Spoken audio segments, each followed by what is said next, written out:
El chirrido de neumáticos y el estruendo de las sirenas rompieron la tranquila tarde en Maple Grove Circle. Desde mi garaje observé como 3 todoterrenos negros, sin distintivos, doblaban la esquina a toda velocidad, con los motores rugiendo al detenerse bruscamente frente a mi casa. Agentes federales con equipo táctico completo salieron en tropel, como una nube de avispas furiosas, con las armas desenfundadas y movimientos precisos. De pie, en el jardín delantero, con el comunicador aún pegado a la oreja, estaba la Ezra. Evelyn Hayes, presidenta de la Alianza de Propietarios, con su dedo perfectamente cuidado, apuntando directamente a mi puerta, y su rostro con una mezcla de triunfo y terror. Toda la escena se desarrolló en menos de 45 segundos desde que marcó el 911. Permítanme retroceder y explicar cómo llegamos aquí. Me llamo Julian Chen y me mudé a este tranquilo barrio suburbano de Redwood Heights hace unos 18 meses. Elegí este lugar específicamente porque no tenía nada de especial. El tipo de barrio donde la gente se ocupa de sus propios asuntos, o eso creía yo. Con lo que no contaba era con la señora Evelyn Hayes, una agente inmobiliaria de 52 años que dirigía la Alianza de Propietarios con mano de hierro, envuelta en sonrisas pasivo-agresivas. Desde el primer día, Evelyn dejó claro que no le caía bien. Quizás era porque era reservado, o quizás porque trabajaba a horas raras y recibía entregas a horas intempestivas. Ella se paraba junto a la ventana de su cocina con sus binoculares, sin siquiera intentar ocultar su vigilancia. Sabía que llevaba un cuaderno, documentando meticulosamente cada infracción percibida. Desde que mi césped estaba medio centímetro más largo de lo normal, hasta la vez que un camión de reparto se detuvo en mi entrada durante 6 minutos, en lugar de los 5 que exigía la Alianza. La tarde en que todo se torció empezó como cualquier otra. Estaba en mi oficina en casa, trabajando en unos documentos confidenciales, cuando oí el familiar clic-clac de los tacones de Evelyn en la acera. Estaba haciendo su patrulla diaria, portapapeles en mano, buscando infracciones. Había aprendido a ignorar su presencia, tratándola como ruido de fondo. Ese fue mi primer error. Necesitaba acceder a mi caja fuerte, un modelo robusto instalado en mi oficina en casa. El mecanismo se había atascado últimamente, y tuve que usar un poco más de fuerza de lo habitual. El fuerte ruido metálico resonó por toda la casa cuando el cerrojo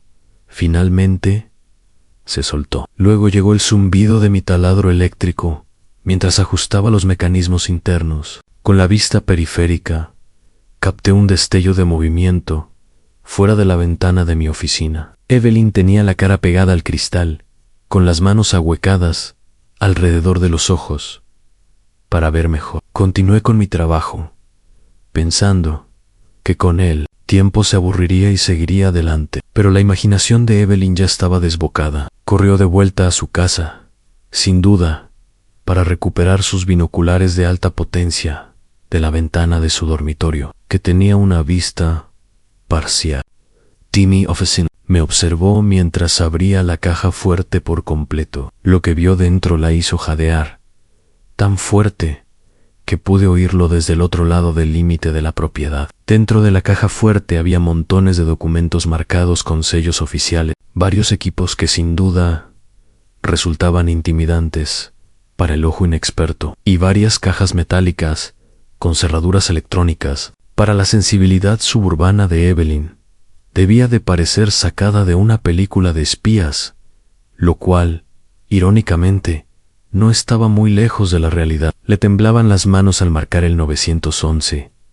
Podía oír su voz aguda, resonando por el patio mientras hablaba con el operador. Usaba palabras como armas, dinero en efectivo, materiales químicos y amenaza terrorista. Afirmó haberme visto forzar una caja fuerte, llena de lo que parecían ser bombas y documentos gubernamentales clasificados. El operador le pidió que repitiera eso último, y Evelyn insistió en que había visto documentos marcados como altamente secreto. Lo que Evelyn no sabía era que ciertas palabras clave en las llamadas de emergencia activan respuestas automáticas. Cuando alguien denuncia el robo de material clasificado o amenazas a la seguridad nacional, no se procesa por los canales normales. El operador le dijo a Evelyn que se quedara en línea y donde estaba. Esa debería haber sido su primera señal de que algo inusual estaba sucediendo. Todavía estaba ajustando la caja fuerte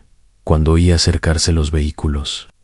El sonido era inconfundible, motores pesados moviéndose rápido. El tipo de movimiento coordinado que se logra con un entrenamiento exhaustivo. Suspiré, cerré la caja fuerte y me acerqué a la ventana. Efectivamente, el equipo federal de respuesta ya estaba en posición. No eran policías locales respondiendo a una llamada por robo, eran profesionales que habían estado monitoreando la situación desde el momento en que Evelyn mencionó esas palabras mágicas. El equipo se movió con precisión quirúrgica. La voz del agente principal resonó por un megáfono, ordenándome que saliera con las manos visibles. Obedecí de inmediato, saliendo por la puerta principal con las manos en alto.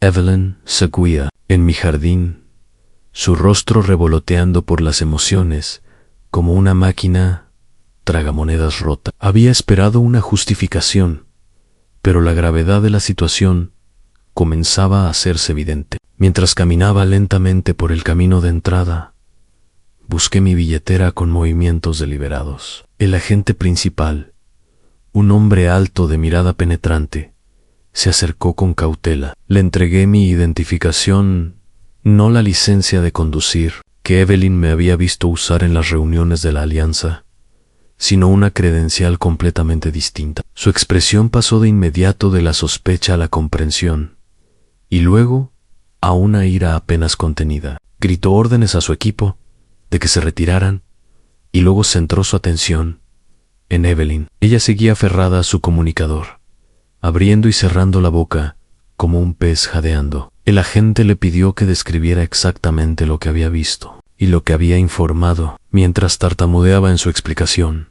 exagerando aún más que por teléfono. Vi que el agente apretaba la mandíbula. De vuelta en mi casa, abrí la caja fuerte de nuevo, esta vez con varios agentes presentes. El agente principal, cuyo nombre era el director Harrison, examinó el contenido con mirada cómplice. Los documentos eran, en efecto, clasificados. El equipo era en efecto sensible, y todo lo que había en esa caja fuerte valía más que todas las casas de la calle juntas. Pero nada de eso era robado, y nada de eso era ilegal que yo lo poseyera. El director Harrison se volvió hacia mí con expresión de disculpa. Agente Chun, lo siento, no tuvimos más remedio que responder cuando recibimos la llamada. Asentí, comprendiendo el protocolo. Lo que siguió fue una cuidadosa danza, revelando la información justa para satisfacer la situación inmediata, sin comprometer las operaciones en curso. Evelyn fue llevada adentro, sus tacones de diseñador repiqueteando nerviosamente sobre mi piso de madera. El director Harrison explicó, en términos lo suficientemente vagos para mantener la seguridad, pero lo suficientemente claros para transmitir la gravedad, que acababa de comprometer una operación federal. Su llamada al 911 no solo había atraído a las fuerzas del orden locales, sino que había desencadenado una respuesta de seguridad nacional, desviando recursos de las investigaciones en curso y potencialmente exponiendo al personal, cuya seguridad dependía del anonimato. Los términos legales comenzaron a volar rápidamente en obstrucción de la justicia, interferencia con las operaciones federales, denuncia falsa y puesta en peligro, imprudente, fueron solo el comienzo. El rostro de Evelyn había pasado del rojo al blanco y luego a un verde enfermizo. Insistía en que solo estaba siendo una buena vecina que estaba protegiendo a la comunidad. El director Harrison no se lo tragaba. Ya había sacado a la luz su historial de quejas contra mí un expediente tan grueso que podría usarse como tope de puerta. A medida que avanzaba la tarde, llegaron más agentes. Algunos vestían traje, otros uniformes que no reconocí. Todos miraban a Evelyn con una mezcla de desdén e incredulidad. Un agente subalterno se encargó de tomarle declaración completa, documentando meticulosamente cada instancia de su vigilancia, cada foto que había tomado,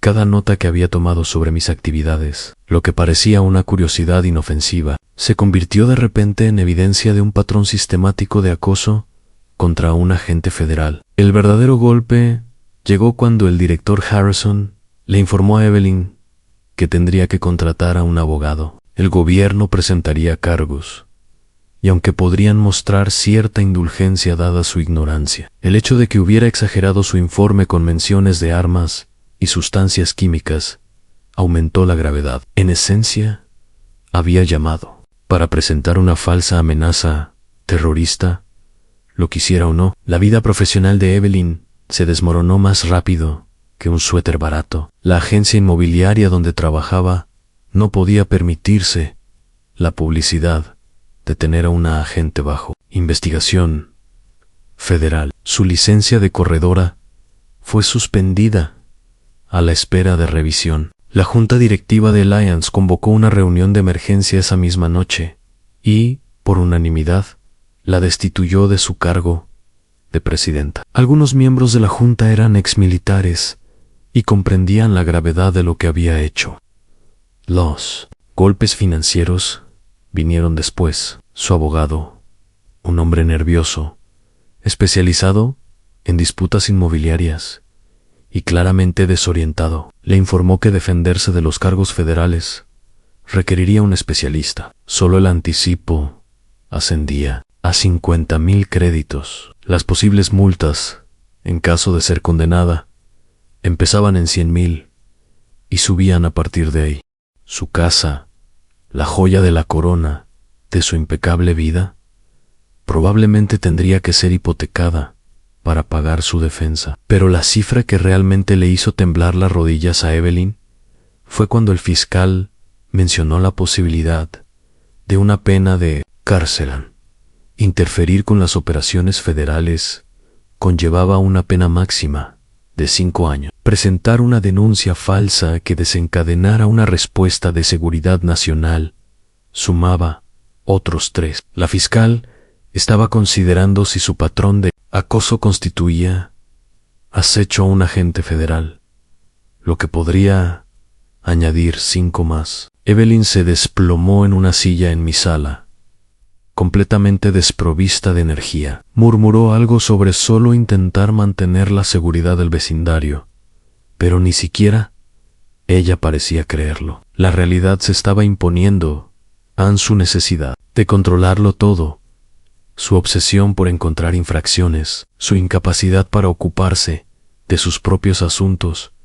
Finalmente, la habían alcanzado, y a diferencia de una multa de la Alianza por hierba demasiado larga, no podía simplemente pagarla. Mientras los agentes federales se preparaban para irse, el director Harrison me llevó aparte, se disculpó de nuevo por la interrupción y me aseguró que se tomarían medidas para evitar que esto volviera a ocurrir. Evelyn sería liberada por ahora, pero tendría órdenes estrictas de no acercarse, hablarme, ni siquiera mirarme. Cualquier infracción resultaría en un arresto inmediato. Lo último que oí mientras escoltaban a Evelyn fue al fiscal informándole que el gobierno solicitaba la pena máxima de 13 años en una prisión federal. La respuesta de Evelyn fue un sonido que nunca le había oído antes, un gemido gutural y primario de absoluta desesperación.